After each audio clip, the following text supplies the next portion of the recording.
दोस्तों आपने अपने आसपास दो तरह के स्टूडेंट्स देखे होंगे।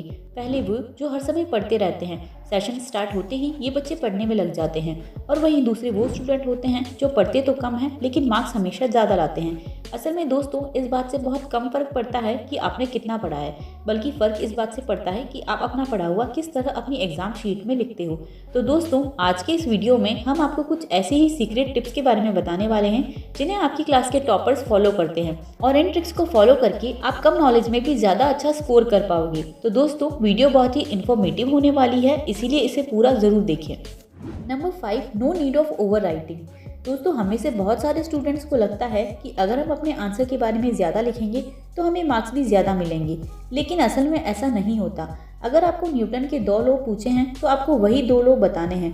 न्यूटन का जन्म कब और कहाँ हुआ, ये सब बातें आपको अपने आंसर में नहीं लिखनी है, क्योंकि इस तरह लिखने से आप अपना टाइम और एनर्जी दोनों वेस्ट करोगी, और इसके अलावा चेक करने वाले टीचर का काम भी बढ़ा दोगे। इसीलिए हर क्वेश्चन में जितने वर्ड्स की आंसर लिमिट लिखी हो उतने ही वर्ड्स का आंसर आपको लिखना है। इस तरह से टू द पॉइंट आंसर लिखने से कॉपी चेक होते समय आपका इंप्रेशन काफ़ी अच्छा पड़ेगा। Number 4, no need of decoration. दोस्तों आपको अपने बोर्ड्स के एग्जाम में अपनी कॉपी को डेकोरेट करने की ज़रूरत नहीं है। आप अपने स्टेट और सेंट्रल बोर्ड के एग्जाम देने जा रहे हैं, वहाँ जो टीचर्स आपकी कॉपी चेक करेंगे वे बहुत ही स्मार्ट और इंटेलिजेंट होंगे, और ज़्यादा कलरफुल कॉपी किसी को भी अनॉय कर सकती है। इसीलिए अगर आप अपनी कॉपी में रेड, ग्रीन, पिंक या ऑरेंज कलर जैसे पेन यूज़ करेंगे तो आप अपने आंसर की सीरियसनेस को ख़त्म कर देंगे।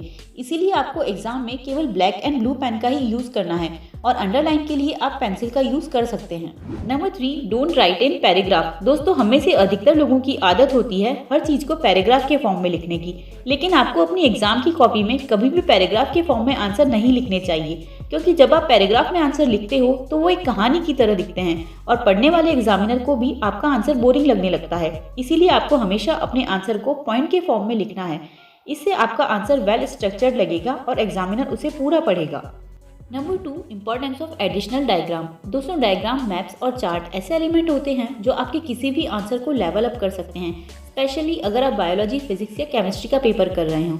जब भी आप अपने आंसर में ये सब चीज़ें ऐड करते हो तो एग्जामिनर को लगता है कि आपको अपने सब्जेक्ट का डेप्थ नॉलेज है, और कभी कभी तो अगर आपको आंसर ना भी आता हो तो आप डायग्राम बनाकर उसे अपने आंसर में एक्सप्लेन कर सकते हो, क्योंकि डायग्राम को देखकर एग्जामिनर को लगता है कि जो भी उसके साथ आपने लिखा है वह सही होगा, क्योंकि आपने उसका एक वेल स्ट्रक्चर्ड डायग्राम बनाया है। तो दोस्तों चाहे डायग्राम हो, मैप हो या चार्ट हो, इस तरह की चीज़ों को अपने आंसर में ऐड ज़रूर कीजिए। और हाँ, आपको इस बात का विशेष ध्यान रखना है कि आपको छोटे क्वेश्चन में इस तरह का डायग्राम नहीं बनाना है, बल्कि जो ज़्यादा मार्क्स के क्वेश्चन हैं उन्हीं में इस तरह की चीज़ें आप ऐड कर सकते हो।